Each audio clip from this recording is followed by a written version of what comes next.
Hello YouTube, it's Luna Silverwings, and we are getting ready to set fire to our bonfire pit because we are going to practice making some hot dogs. Slut fire. Did I say slut fire? No, I didn't. Did I? I did not say slut fire. I didn't mean slut fire. I meant, what did I say? I don't know. These Yeah. matches. So, my son isn't doing anything like nifty with fire starting techniques unless striking a match is nifty.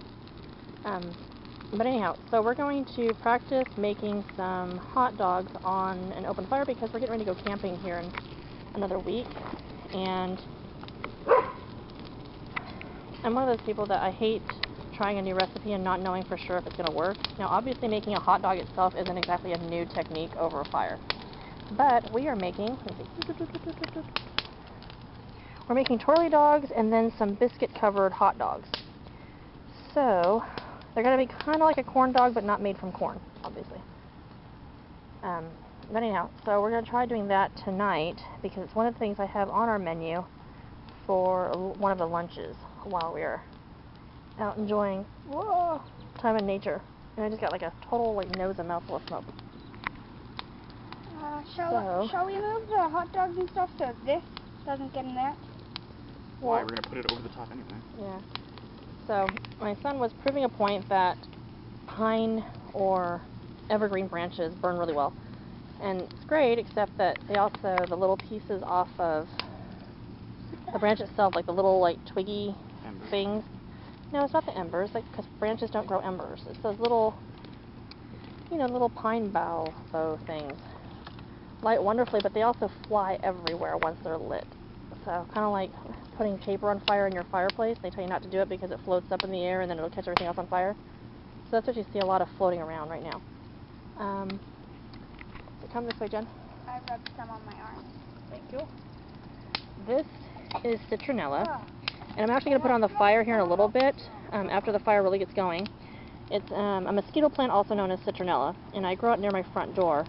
And we're going to put some of this on the fire in a little bit too when the mosquitoes start coming out, because in the fire it will actually disperse the oils and it will help keep the mosquitoes away from us. I have some currently drying actually to use when we go camping. So we're going to do that too, but I'm not going to do it while I'm actually cooking the hot dogs actively because I don't want the hot dogs to taste like citronella, which doesn't sound like very yummy to me. But anyway, so that's what we're going to do. We're going to try and make these hot dogs and see how they turn out. And then Jason, I will be back in a little bit with some more updated footage. Thanks! Okay, so we have the fire built, and we have a couple of tester dogs out there. We'll see how they go.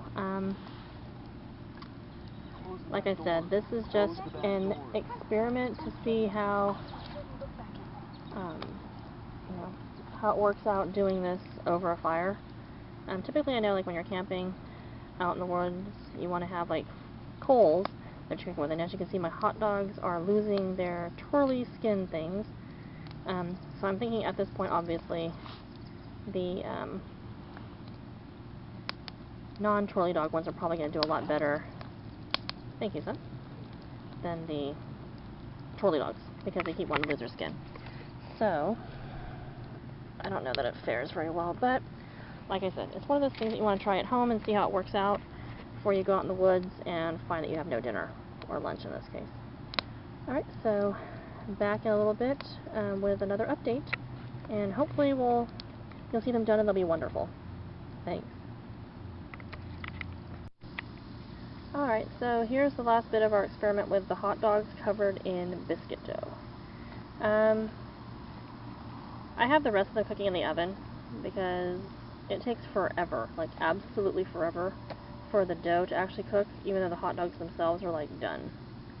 So I'm glad we actually tried doing this here at home rather than out at camp, because we would have been very hungry people, I think. Anyway, I think we've been sitting here for probably close to half an hour.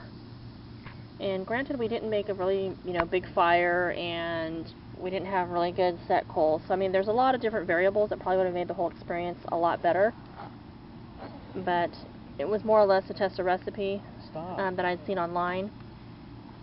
just to see how it would work for us. And honestly, we're like way too impatient to roast a hot dog on a stick. So chances are, when it comes time to actually go camping, I see us actually putting the hot dogs on the grill and cooking them like normal, and then eating them on actual hot dog buns. I have a feeling that's kind of how it's going to work out. But anyway, until next time, thanks for viewing, and have a great day.